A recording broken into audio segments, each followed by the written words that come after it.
Hey, Shalom is a warrior from the Modesto, California camp. Giving all praise, honor, glory to Yahweh, Bashim Yahushai, Bashim Al-Kakudash, double honor to the apostle, knows a great millstone, Shalom to hopefully late. Alright. So this will be a response video.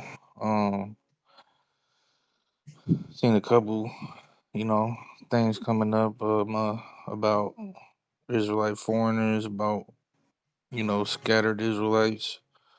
Apostle Gabar did a video about Irish people. Jeez. And so here's my contribution to that conversation. So this is Jeremiah 50 and 33. It says, "Thus say Yahweh Shem Yahushua of hosts, the children of Israel and the children of Judah were oppressed together, and all that took them captives held them fast. They refused to let them go." All right. And there's also the scripture that says the Spirit itself bear witness with our spirit, you know. So there is actually a lot of things that link the Irish and the Scots to the oppression of Jake. All right. So let's go to I'll play this one first. So this is fair the use. Irish. It all started. Fair use. This is just for education purposes. Today, Irish Americans are just considered Americans, but when they first came to the country as refugees, they were seen as an infestation, a plague. Here's why Americans hated, but now love, the Irish. It all started with potatoes, or lack thereof. By the mid-1840s, the average adult in Ireland ate over 10 pounds of potatoes per day. They didn't have much of a choice. After centuries of oppressive British rule, most Irish lived in poverty.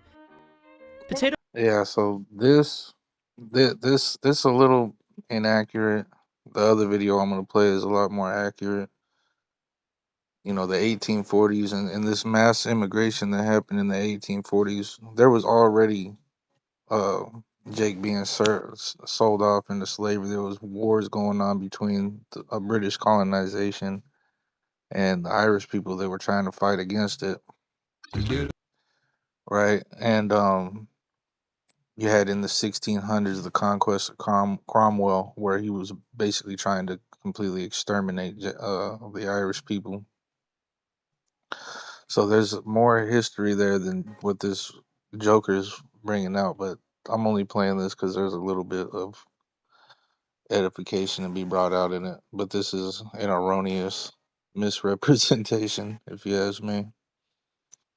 Potatoes were easy to grow, packed with nutrition, and, most importantly, cheap. But in 1845, the reason why this was happening with the potatoes was because the British were starving. They were starving us. Right? They were taking the food. They were destroying food banks. They were destroying crops and farms, and then they were stealing the majority of it for themselves. And it was a plan to starve the Irish people to death. Right? And then this potato famine happens to further make things worse. A fungus, began to eat its way through Ireland's precious crops. The potato plant started to shrivel, and Ireland's British overlords didn't seem to care. The Great Hunger lasted until 1852. By the time the famine ended, some 1 million Irish had died from starvation and disease. By 1855, nearly 2 million had fled, the majority of them to the United States. The Irish encountered much resistance in the U.S. for several... And you see how that grayed out top portion, that top portion, Northern Ireland, was invaded and colonized by the British, and they settled there, and there's still fight over it to this day. Reasons, including religion. Most of the Irish immigrants to the U.S. were Roman Catholic, and there had long been bad blood between Protestants and Catholics. Some Protestants believe this exodus of Irish immigrants was a papal army seeking to overthrow the US government and establish a new Vatican in Cincinnati? Yeah, because in Ohio, Ohio has one of the largest um Irish immigration populations in America, and they would work the coal mines and the railroads. And my grandpa was from Ohio. Others just worried that these newcomers would take their jobs. As with every wave of new immigrants, most of the Irish who came to the US during this time ended up taking dangerous, low paying work. Irish Catholics also brought their love of the drink. Irish owned pubs popped up across the country, giving the new immigrants a foothold in the economy, but also leading to an ugly stereotype: the Irish as job stealing, drunk cretins. Sound familiar? Discrimination was rampant. Entire political parties sprung up to fight this perceived Irish menace. Members of the so-called American Party referred to themselves as know-nothings, because when questioned about their membership, they claimed to know nothing. But they had a very active agenda, and vowed to only elect native-born Americans. No, not them, just the non-Catholic whites. They also started violent riots and picked street fights in Irish Catholic neighborhoods. But after years of discrimination, the Irish fought back, not in the streets, but at the ballot box. Their sheer numbers gave them strength. They voted Irish Catholics into powerful political positions across major East Coast cities. At the same time, non-Irish Americans also started to come around to the whole Irish pub thing. And as the Irish moved up the social ladder, nativists, like the know-nothings, shifted their prejudices to the next wave of immigrants from China and Eastern Europe. The Irish became Irish Americans, and non-Irish Americans started to act more Irish, or at least how they thought the Irish acted. Yeah, funny how that works, man. Jake a trendsetter, bro. That's why everybody and their mom wants to be Irish. Today, Irish traditions, including music, dance, and drink, have been woven into the fabric of American society. Where you get the term "get jiggy," man. The Irish people they would do they would dance to jigs. So the next time you fly an Irish flag on St. Paddy's Day, remember what Americans once hated and feared is now a staple of our culture. This lady goes into it a lot better. Fair use. A scientist looking at you, studying your features, and assigning you a score, one that determines whether or not you belong or whether or not you're something less than. In 1885, John Badeau, a leading British anthropologist, did just that. He created something called the Index of Negrescence, literally a scale of blackness. If you were Irish, the science was not on your side. And when Irish eyes are smart. Look, they're showing they were comparing the Irish people and monkeys. You gotta remember the original Irish people were dark skinned, man. Sure they'd steal your heart away. What if I told you that just 150 years ago, the Irish were not considered fully white? Their skulls were measured, their hair color ranked, and their entire identity questioned. This isn't some obscure footnote in Because they knew Jake was heavy up in there, and Jake was heavily up in the among the Irish. history. It was mainstream science. If you've ever looked at an old 19th century newspaper, you would see racial classification charts.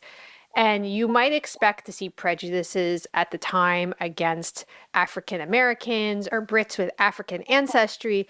But right next to those, you would see an Irishman. They were drawn with exaggerated, almost ape-like features. See how we were oppressed together, bro. Hey, man, a lot of the Irish people are Jakes, man. Like this where we went. This why, bro. You gotta research.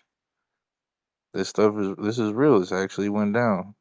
Jake has so-called black people and Irish people have a lot more in common than most people think. And labeled as something less than fully human. And this wasn't just racist propaganda. Like I said, it was science with a capital S. And it shaped everything: the jobs that Irish immigrants could get, how they were treated in America, and even the stories that were or weren't passed down in families, including mine. And the fact that this history has been erased is not an accident. Hi, I'm Danielle Romero. Thank you so much for being with me here on my channel where we talk about American identity and family stories. And part of my family story connects to Ireland. Most of the videos on this channel are about my journey of connecting to my mom's Louisiana roots. Her Graham was born in Louisiana, of mixed ancestry, but her at the same time. In the 19th century, race wasn't about skin color. It was about power. Scientific racism, the attempt to use science to justify racial hierarchies, was everywhere. And this was not a fringe belief. This was mainstream. This was everywhere. It was published in newspapers, taught in universities, and used to justify policies that shaped millions of lives. Now, one of the most popular forms of this pseudoscience was something called phrenology, this idea that the skull shape determines intelligence and moral character, and scientists would measure jaw angles, forehead slopes, facial structures to argue some groups are naturally superior, some are inferior. If you were Irish, the science was not on your side. I spent a lot of time on the Library of Congress website, which is amazing. I love the Library of Congress. You can get on there, search through primary sources. I was flipping through really old books on phrenology. It was just amazing to immerse myself in you belong or whether or not you're something less than. In 1885, John Badeau, a leading British anthropologist, did just that. He created something called the Index of Negrescence, literally a scale of blackness. He studied 13,000 men and he ranked them based on just their hair color.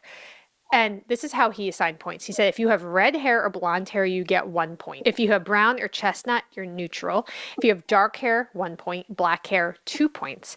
And so when he mapped out his findings, he decided that the Irish, along with the Welsh and the Scots, were ranked as significantly darker than the Anglo-Saxons. See how it says, as well as the Welsh and the Scots.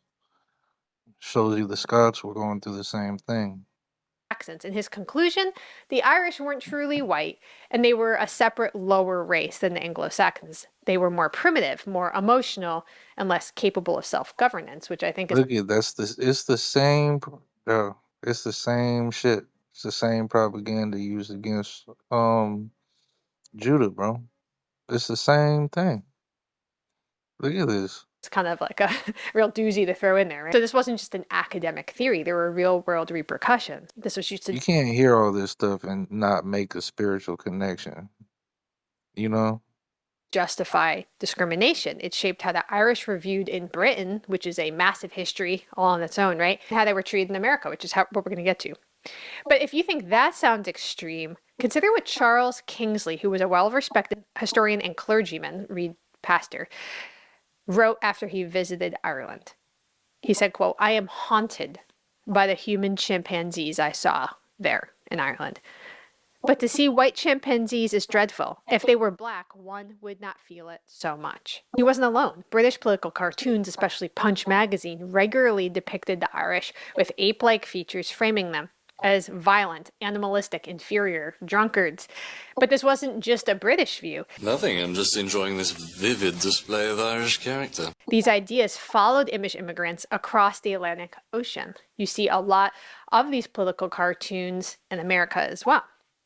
When the Irish immigrants arrived in the US, they faced open hostility at times. They weren't immediately accepted as white or the possibility of becoming American.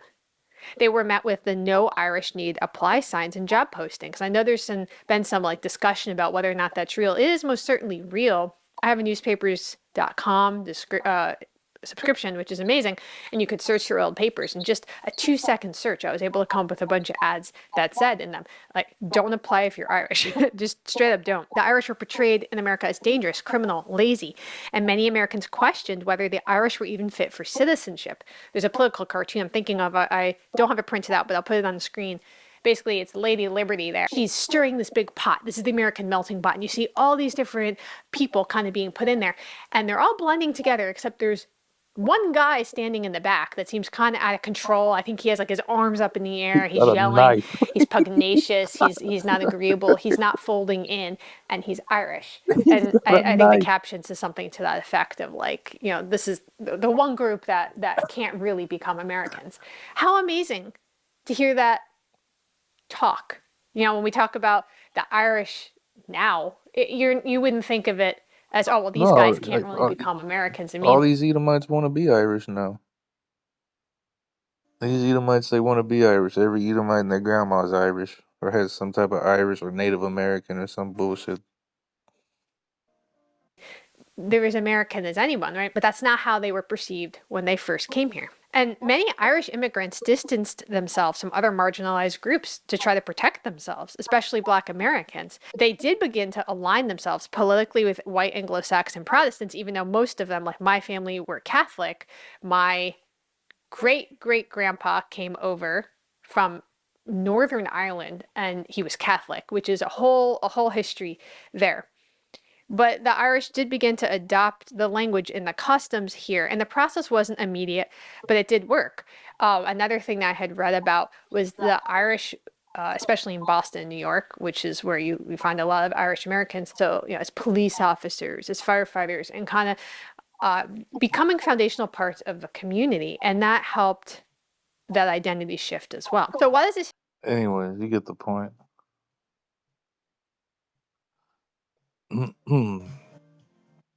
So, hey, like I said, man, Jeremiah 15:33, thus saith the Lord, Yahweh Shemel Shavos, the children of Israel and the children of Judah were oppressed together, and all that took them captives held them fast. They refused to let them go.